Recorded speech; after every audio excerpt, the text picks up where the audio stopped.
Seven Wonders es un clásico moderno de los juegos de mesa, lanzado originalmente en el año 2010 por la editorial Repos Production.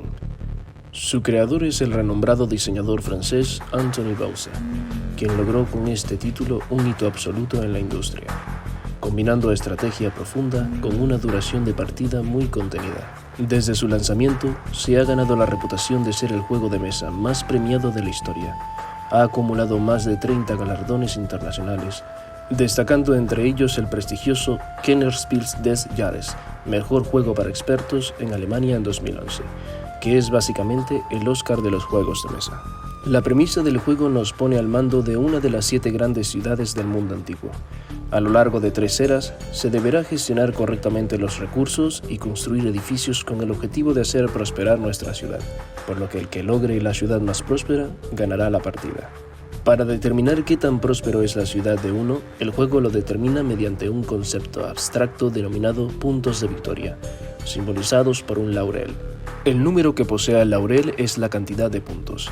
Para lograr acumular estos puntos se deben seleccionar una o múltiples estrategias tales como desarrollos de avances científicos, construyendo obras civiles imponentes, comerciando con vecinos o estableciendo supremacía militar. Todo esto funciona bajo una mecánica de draft o selección de cartas simultánea, lo que permite que todos jueguen al mismo tiempo sin esperar turnos largos. Para construir estructuras se necesitan recursos. En el juego se encuentran 7 tipos de recursos, los cuales son arcilla, piedra, madera, oro, cristal, papiro y tela. A su vez, una economía no puede desarrollarse sin el concepto del dinero. En el juego hay 2 tipos de monedas, de plata y de oro. Es una simplificación de las monedas de la antigua Grecia llamadas dracma. En el juego, una moneda de plata equivale a un dracma y una moneda de oro equivale a 3 dracma. Algunas estructuras, dependiendo de su función, tendrán un costo, ya sea en recursos o en monedas. Dicho costo será representado en la esquina superior izquierda de las cartas. Pero para construir edificios necesitamos una ubicación geográfica, y para ello les hablaré de las civilizaciones que tiene el juego. Debido a que la temática del juego se basa en las 7 maravillas de la antigüedad, el juego permite que seas alguna de las 4 civilizaciones relacionadas con estas estructuras, tales como los griegos, los persas, los babilonios y los egipcios. El primer procedimiento que se lleva a cabo en Seven Wonders es la asignación de una maravilla por jugador. Se procede a barajear este mazo de cartas y se colocan en la mesa. A continuación, se giran algunas cartas de manera aleatoria. Más adelante entenderán la razón de esta acción. Simularé la perspectiva de un jugador y asumiremos que en el juego están participando 4 jugadores. Uno se encuentra a mi izquierda, otro a mi derecha y el tercero de frente. Luego cada jugador deberá seleccionar una de las 7 cartas. En mi caso yo escogeré esta. El jugador debe voltear la carta y mostrarla a los demás. Según la maravilla que le haya salido, le corresponderá su ciudad y por ende su civilización. Por ejemplo, a mí me tocó el mausoleo de Halicarnaso, por lo tanto, formo parte de la civilización persa. Cada ciudad tiene una esencia en particular, por lo que cada una te insinuará cuál es la mejor estrategia para dirigirla. Para ello se debe prestar atención a las características del tablero. Lo principal es el recurso producido por la ciudad, identificado con un símbolo en la esquina superior izquierda. En mi caso, mi ciudad produce tela. Es importante resaltar que los recursos no se agotan en toda la partida, pero el símbolo representa una unidad, por lo tanto se podrá usar una vez por turno. Además de la producción de recursos, en tu ciudad puedes construir los edificios y tu maravilla, pero eso lo explicaremos más adelante. Seven Wonders está enmarcado en un lapso de tiempo y ese lapso de tiempo está dividido en 3 eras, cada una representada por su propio mazo de cartas. Esto permite que en el juego haya dinamismo y cambios, puesto que cada era tiene su propia esencia y está constituida por diferentes cantidades de turnos. Culminados dichos turnos se procede a ir a la siguiente era. Cuando se acaban las 3 eras, culmina el juego. Es importante resaltar que esta cantidad de cartas está definida para un juego en el cual hayan 4 participantes. Era 1. Se deberá repartir 8 cartas por jugador. La era constará de 6 turnos y al jugar el último turno cada jugador deberá seleccionar una carta y descartar 2. Era 2. Se deberá repartir 8 cartas por jugador. La era constará de 7 turnos y al jugar el último turno, cada jugador deberá seleccionar una carta y descartar la otra. Era 3. Se deberá repartir 9 cartas por jugador. La era constará de 8 turnos y al finalizar, cada jugador deberá seleccionar una carta y descartar la otra. Recrearé la secuencia de turnos por era. En la primera era se reparten 8 cartas a cada jugador. Si bien tengo todas estas cartas, ninguna me pertenece. Simbolizan las posibilidades de construcción que tengo a la mano y debo decidirme por construir una. Es decir, por turno solo se puede seleccionar una carta. Al hacerlo, debo colocarla boca abajo en mi tablero y el resto de cartas debo colocarlas en la dirección que me indica la flecha que se encuentra en la parte trasera de las cartas. En este caso, como nos encontramos en la primera era, la flecha me indica que las cartas deben moverse hacia la izquierda. Cuando todos los jugadores ya hayan puesto su carta seleccionada boca abajo y colocado el resto de cartas hacia la izquierda, se procede con las declaraciones. Es aquí donde el jugador tiene 3 posibles acciones hacia la carta seleccionada. La primera acción es construir su carta. Esto significa que el jugador revelará la carta que seleccionó, comprobará que sí puede pagarla y la colocará arriba de su tablero. Más adelante profundizaré en el orden en el que se deben colocar las cartas en esta área. La segunda acción que puede hacer el jugador con la carta es usarla para construir una de las fases de su maravilla. Para ello primero se deberá pagar los recursos solicitados en el tablero y se procede a quemar o sacrificar la carta. Esto se realiza colocando la carta boca abajo, alineada con la silueta marcada en el tablero. Al hacer esto no te podrás beneficiar de las bondades que proporcionaba la carta, pero es el costo a pagar por desbloquear una de las fases de la maravilla. Este procedimiento se deberá repetir para cada fase de construcción. La tercera acción que se puede hacer con la carta es venderla. Si ves que la carta no te sirve, no puedes pagarla, le sirve a un oponente y quieres dañar su estrategia, o estás corto de dinero, esta acción es la ideal. Procedes a dejar la carta boca abajo en el centro de la mesa y cobras 3 dracmas del banco. En Seven Wonders hay 7 tipos de cartas, las cuales son fáciles de identificar por sus colores. Si bien todas representan edificios o estructuras, los colores permiten agrupar los edificios en distintas categorías de acuerdo a su uso. Las cartas marrones representan los medios de producción de materia prima. Las cartas grises representan los medios de producción de productos manufacturados. Las cartas amarillas representan los mercados o las rutas de comercio. Las cartas azules representan las estructuras civiles. Las cartas verdes representan las estructuras científicas. Las cartas rojas representan las estructuras militares. Y las cartas moradas representan los gremios. La cantidad, la distribución, los precios o la ausencia de dichas estructuras variará de acuerdo a la era, por lo que abordaremos una por una. Era 1. Representa el inicio de las civilizaciones. Para esta época los yacimientos de recursos son zonas vírgenes, por lo que habrá abundancia de recursos y la posibilidad de crear rutas comerciales. Ok, en esta sección voy a recrear más o menos cómo es una partida para que puedan familiarizarse con la dinámica. Como les había comentado anteriormente, el primer proceso que se hace en el juego es seleccionar la maravilla. Dependiendo de la orientación con la que te salga la maravilla, pues va a determinar una letra, A o B. En el caso mío, cuando yo volteé la carta, la orientación hacia arriba que tenía la carta era con la letra A. Entonces eso va a determinar la cara del tablero que corresponde. Por ejemplo, hay una cara A, una cara B. Cada una tiene sus características, pero en el caso mío en particular me tocó la cara A. Ok, aquí acabo de colocar las cartas en la distribución en la que se las mostré anteriormente, pero es importante mencionar y entender que estas cartas constituyen el mazo de la primera era y por supuesto en una partida real van a estar bien barajeadas y van a estar repartidas X cantidad por cada jugador.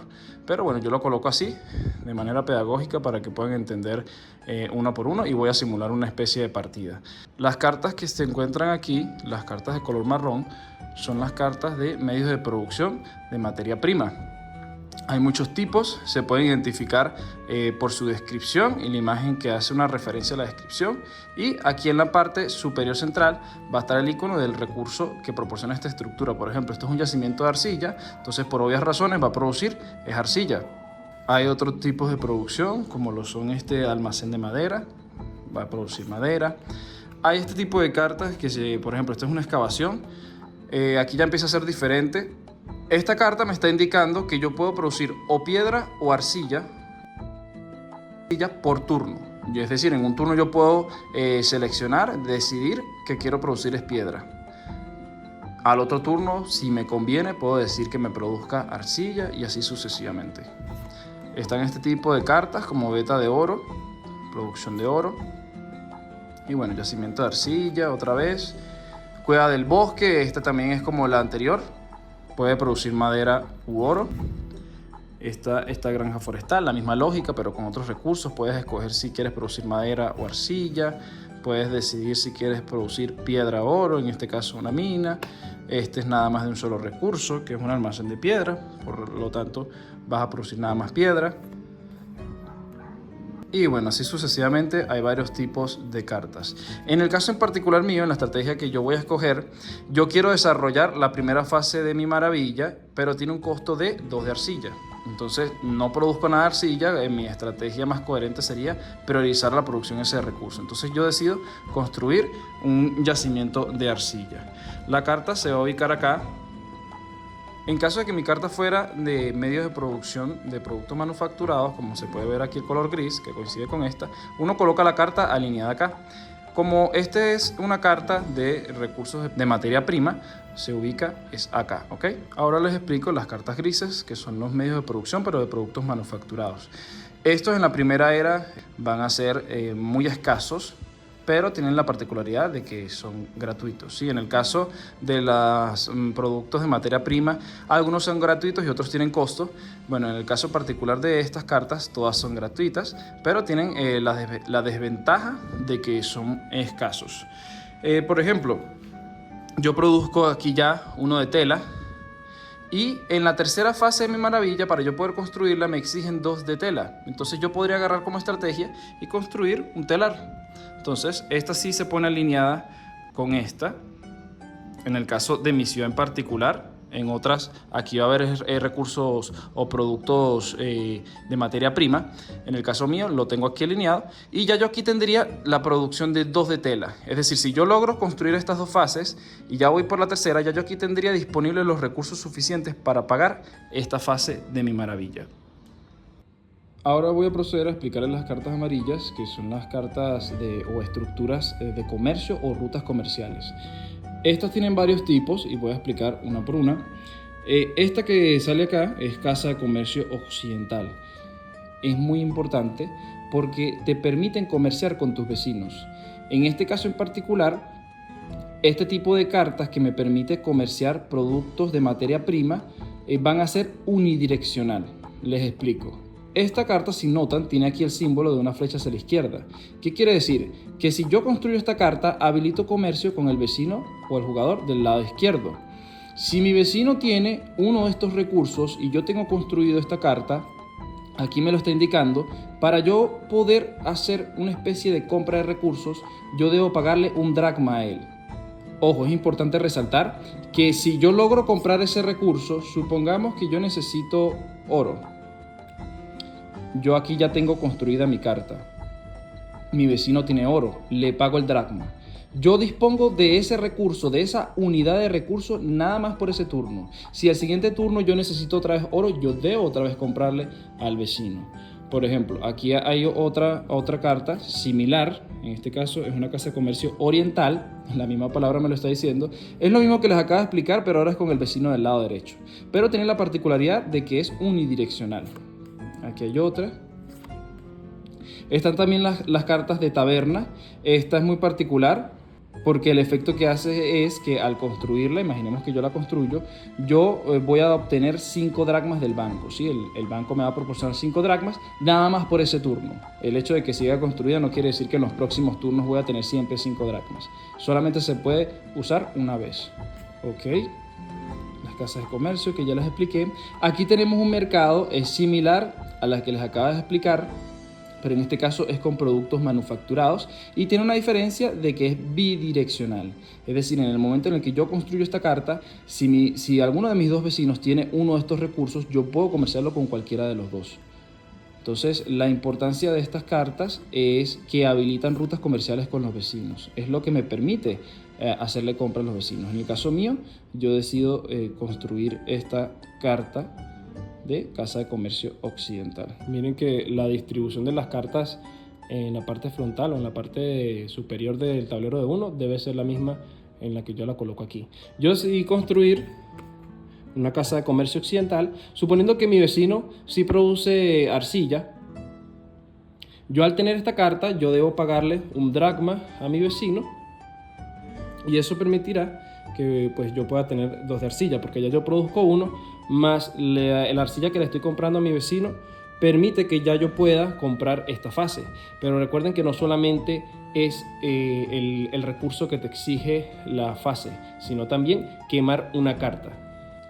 Un aspecto que se me olvidó mencionar es que cuando inicia una partida, uno comienza con 3 dracmas en su tablero. Es el patrimonio base con el que inician todos los jugadores.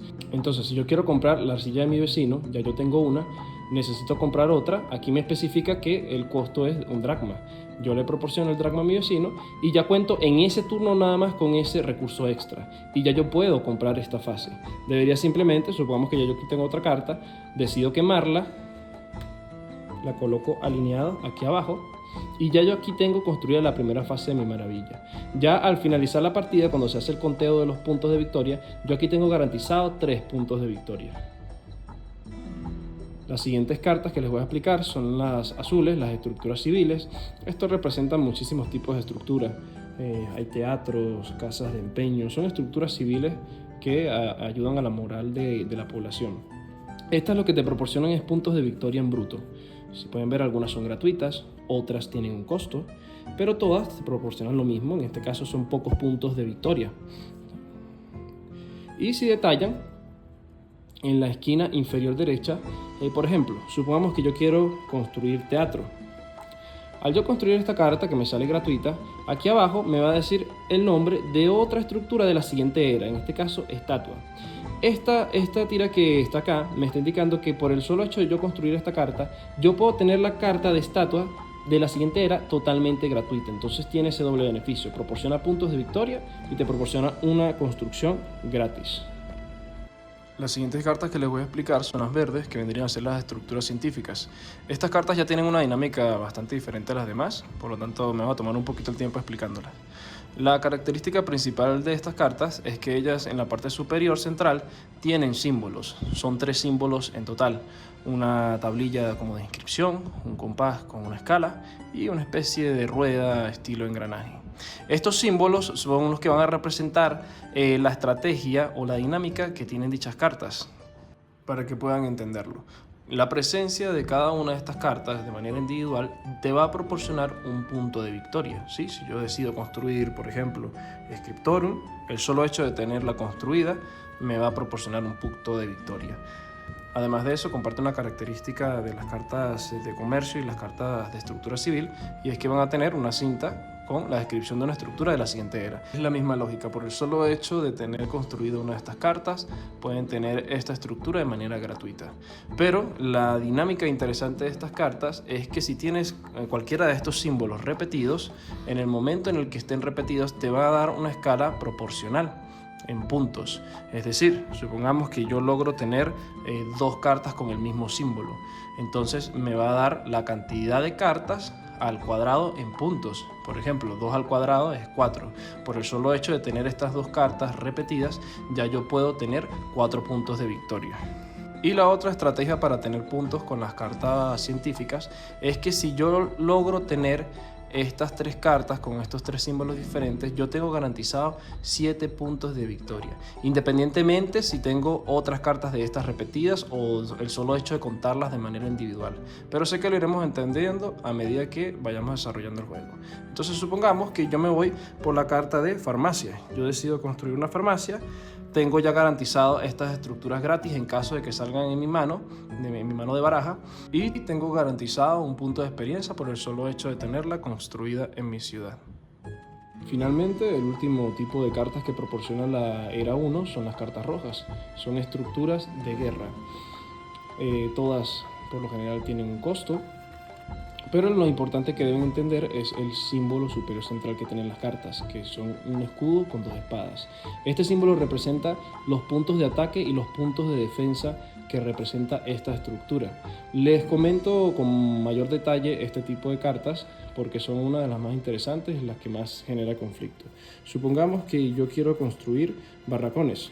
Tengo los recursos para comprarla, suponiendo que lo tengo. A la hora de comprar una carta de guerra, yo tengo 2 posibilidades. Puedo construirla y dejarla inactiva, puede estar inactiva cuantos turnos quiera, o también puedo construirla y activarla. Activar una carta de guerra significa que vas a atacar a uno de tus vecinos. Al construirlo, tienes que decidir si atacar o al vecino de la izquierda o al vecino de la derecha o a ambos, pero dicho ataque tiene un costo. Supongamos que en esta simulación de partida yo decido atacar a mi vecino de la izquierda. Al efectuar este ataque yo debo pagar un dracma al banco. Si al finalizar la era mi vecino del lado izquierdo no construyó estructuras de guerra, yo ganaré un punto de victoria. Estos puntos de victoria se van acumulando y forman parte del conteo final de la partida. Y él, por haber perdido, va a sumar un punto negativo. La única forma en la que él puede evitar esto es construyendo de igual manera sus propias estructuras de guerra. El solo hecho de igualar la cantidad de escudos de guerra haría imposible este punto de victoria, este punto negativo. La única forma en la que yo podría retomar otra vez la supremacía militar sería construyendo otra estructura de guerra. En este caso, como al construir otra, ya mis escudos superan la cantidad de él, yo podría otra vez tener este desenlace. Pero en el caso de que esta persona o este vecino no construya estructura, este va a ser el desenlace. Al finalizar la era procederemos a bajar las cartas. Algunas estarán bloqueadas por el tablero del jugador, pero las cartas están diseñadas de manera tal que como el símbolo importante y central se encuentra en la parte superior de las cartas, podemos recogerlas, pero podemos visualizar de manera estratégica con qué contamos. Ahora les demostraré la distribución de estructuras de la Era 2. Era 2. Representa el progreso y expansión de las ciudades. Para esta época todos los medios de producción ya están capitalizados, por lo que producirán más, pero tendrán un costo. La distribución de las cartas en la segunda era es similar a la primera, pero hay ciertos cambios. Por ejemplo, en el caso de los medios de producción, como ya están capitalizados, ya no vas a tener medios de producción de materia prima gratuitos. Todos absolutamente tienen el costo de un dracma. El único beneficio es que la producción es mucho más agresiva, por lo tanto, por ejemplo, esto es una cantera, la producción es al doble. El solo hecho de construir esta carta ya estarías produciendo 2 de piedra.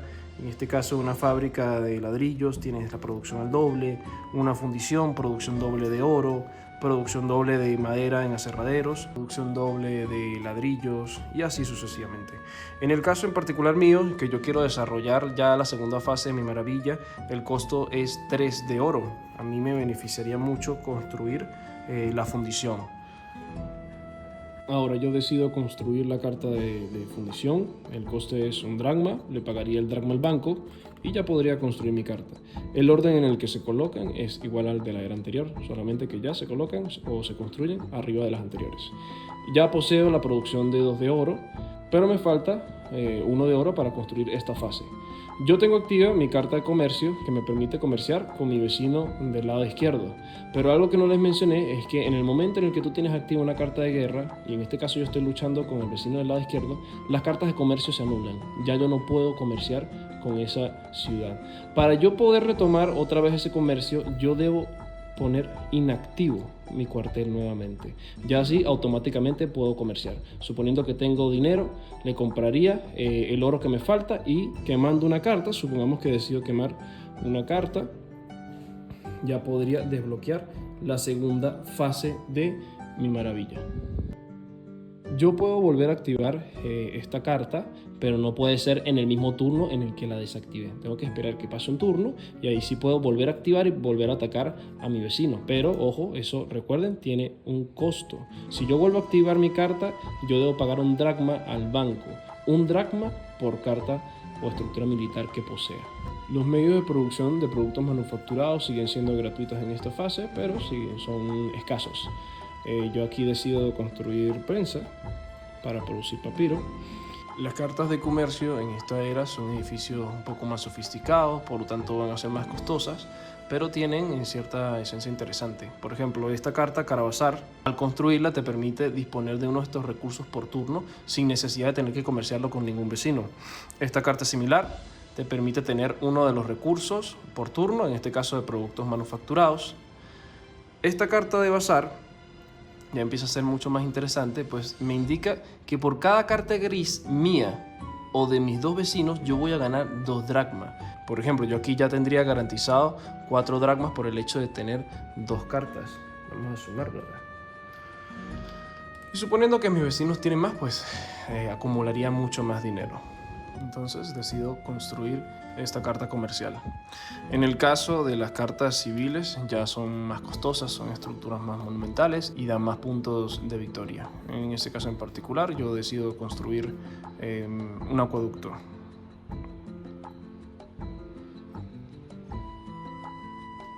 En el caso de las estructuras científicas es la misma lógica.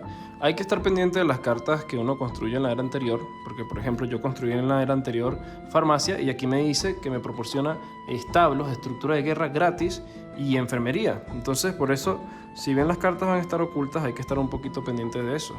Yo lo buscaría aquí. Yo puedo construir esta carta totalmente gratuita por el solo hecho de tener esta carta.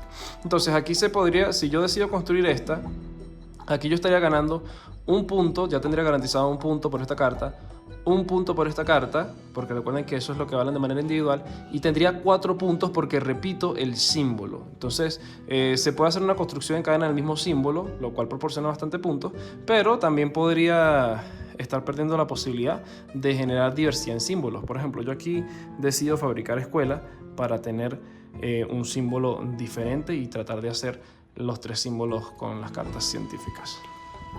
Y finalmente tenemos las cartas de guerra, más costosas, pero ahora tienen la particularidad de que proporcionan no 1 sino 2 escudos de guerra por carta. Esto aumenta la supremacía militar del jugador que decida irse por esta estrategia. Supongamos que yo quiero construir un campo de entrenamiento, entonces ahora yo tendría 3 escudos de guerra. En la segunda era, a medida que pasan las eras, la dinámica de la guerra se va volviendo un poquito más agresiva. En el caso de la segunda era, ya no es al final de la era que se hace la gestión de los puntos. A partir de la segunda era, a partir de la mitad de la era, es decir, a partir del 4.º turno, si mi oponente no iguala la cantidad de escudos, supongamos que él tiene esta carta construida, tiene 2 de escudo de defensa y yo tengo 3 de ataque, por cada turno que pase, él va a ir perdiendo o va sumando puntos negativos. Y al finalizar la era, si yo tengo más escudos que él, yo voy a acumular ya no 1, sino 3 puntos de victoria por haber ganado. Al finalizar la segunda era, ese mismo patrón, procedemos a bajar las cartas. Recuerden colocarlas de manera tal que puedan ver todos los símbolos para gestionar correctamente sus estrategias. Y ahora vendría la tercera y última era. Era 3. Representa la edad imperial. Las ciudades ya alcanzan un alto desarrollo, pero ya todos los medios de producción han sido explotados, por lo tanto habrá ausencia de dichas estructuras y a su vez crecerán las tensiones de guerra por supremacía. En la tercera y última era ya las cosas cambian bastante. Como es una época más avanzada, es una era imperial, los medios de producción, los yacimientos ya están agotados, por lo tanto ya no va a haber cartas de medios de producción ni de materia prima ni de productos manufacturados. Pero vamos a tener la ventaja de que se desbloquean unas cartas que son las cartas moradas, que vendrían a ser los gremios. Entonces vamos a empezar con las cartas comerciales. Ya aquí los precios son mucho más elevados, todo va a ser bastante costoso, pero la esencia de las cartas se vuelve mucho más interesante. Por ejemplo, aquí tenemos una arena y me está diciendo que por haber construido las 3 fases de la maravilla, yo podría recibir 3 monedas, 3 dracmas y un punto de victoria. En el caso mío, yo todavía no lo he hecho. Están este tipo de cartas puerto, similar a otras que les he explicado, que por cada carta marrón que yo tenga, un dracma y un punto de victoria. Es decir, aquí estaría acumulando 2 puntos de victoria y 2 dracmas. Este es similar al anterior. La misma lógica pero con cartas amarillas, la misma lógica pero con cartas grises y así sucesivamente. Vamos a construir, en mi caso, a mí me sirve la carta de puerto. Construyo la carta de puerto y puedo ganar el dracma y mi punto de victoria que tengo garantizado al final del conteo. En el caso de las estructuras civiles es lo mismo, son bastante costosas, son edificios monumentales, pero tienen la ventaja de que ya proporcionan muchísimos puntos de experiencia. Por ejemplo, supongamos que yo puedo pagar todos estos recursos, decido construir el panteón y ya tengo garantizado bastantes puntos a través de las estructuras civiles. En el caso de las estructuras científicas sigue siendo la misma lógica. Tengo que verificar qué cartas puedo construir de manera gratuita, sabiendo que siempre van a ser del mismo símbolo, o puedo decidir por construir una carta con un símbolo diferente. Aquí ya yo estaría completando el ciclo de los 3 símbolos diferentes. Aquí ya yo tengo garantizado 7 puntos nada más por haber hecho eso. 3 puntos, uno individual por cada símbolo, y en el caso de que tendría un símbolo repetido, tendría también garantizado puntos al cuadrado. En el caso de las estructuras de guerra, como pueden ver también son bastante costosas, pero ahora cada carta proporciona 3 puntos de ataque o 3 puntos de defensa. Supongamos que yo escojo el circo, decido construir circo. Recuerden que al activar cada carta deben pagar un dracma al banco, y pues en esta última era, como ya no hay medios de producción, ya es una era imperial, es una era de invasión, ¿sí? De supremacía militar. Entonces la lógica que les expliqué en los turnos pasados aplica en toda la era.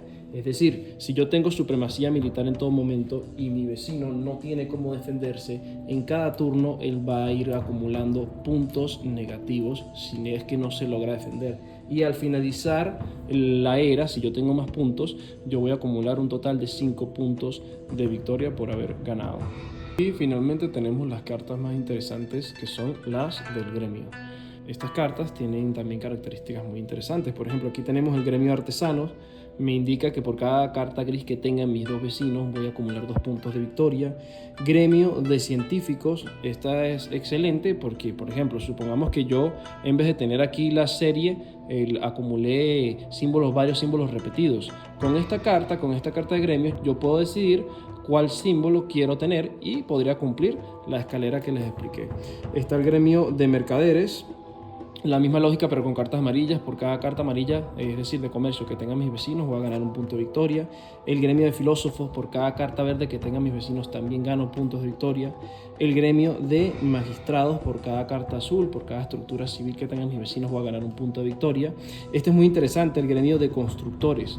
Por cada maravilla de mis vecinos y mía construida, suponiendo que las 3 están en las 3 fases, que por cierto yo no lo hice, igual lo pude haber hecho. Supongamos que logré pagar aquí 2 telas porque lo produzco y quemo aquí mi tarjeta, tendría la 3ª fase construida. Esta carta me beneficiaría muchísimo.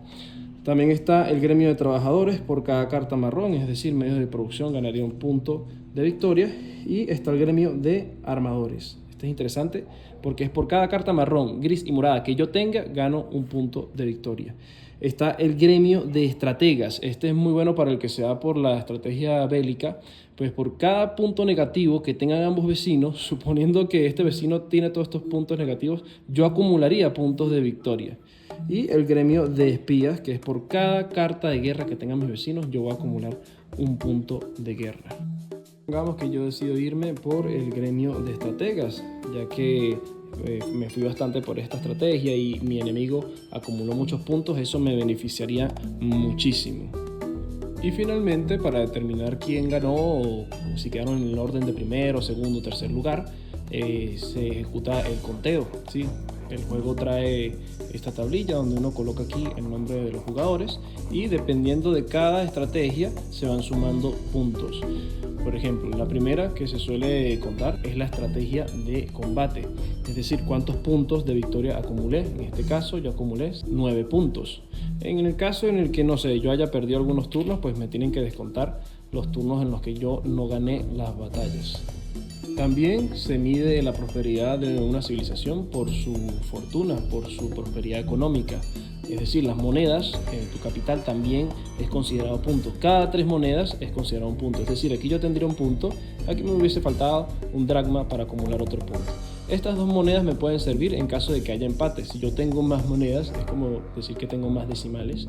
Entonces yo ganaría la partida suponiendo que tengo 3 y estas 2 y la la persona que va a quedar de segundo tiene nada más 3 y una moneda, etc. Lo otro es los puntos acumulados por la maravilla. En este caso hipotético yo logré desbloquear las 3 fases de las maravillas, por lo tanto puedo acumular estos puntos que están acá, eso también se suma. Los puntos de victoria por estructura civil, estos que están acá, que las cartas ya de por sí las proporcionan en bruto, simplemente se suman. Las cartas amarillas o comerciales, en caso de tener cartas que sí suman puntos, por ejemplo, como esta que tengo acá, que por cada carta marrón mía suma un punto, en este caso sumaría 2 puntos. Las cartas de gremio, en este caso yo decidí escoger el gremio de estrategas, por lo tanto sumaría puntos por todos estos puntos negativos que mi enemigo fue acumulando. En el caso de las cartas científicas, vamos a suponer que esta fue la cantidad de estructuras científicas que yo construí, se sumaría de la siguiente manera. Como les expliqué, ellas valen un punto por carta individual, es decir, el solo hecho de tener estas 4 cartas ya yo tengo garantizado 4 puntos. Pero aquí tengo un símbolo repetido, eso aplica la ley del cuadrado, 2 al cuadrado es 4, es decir, tengo 4 puntos más aquí por tener este símbolo repetido, y por haber acumulado los 3 símbolos en serie, tendría garantizado 7 puntos. Es decir, estas 4 cartas representarían 15 puntos en total. Las estructuras científicas son una de las estrategias más poderosas y más efectivas. Al finalizar, se suma el total de toda esa acumulación de puntos y el que más puntos tenga va a ser el ganador de Seven Wonders. Espero les haya servido la explicación y que se animen a jugar.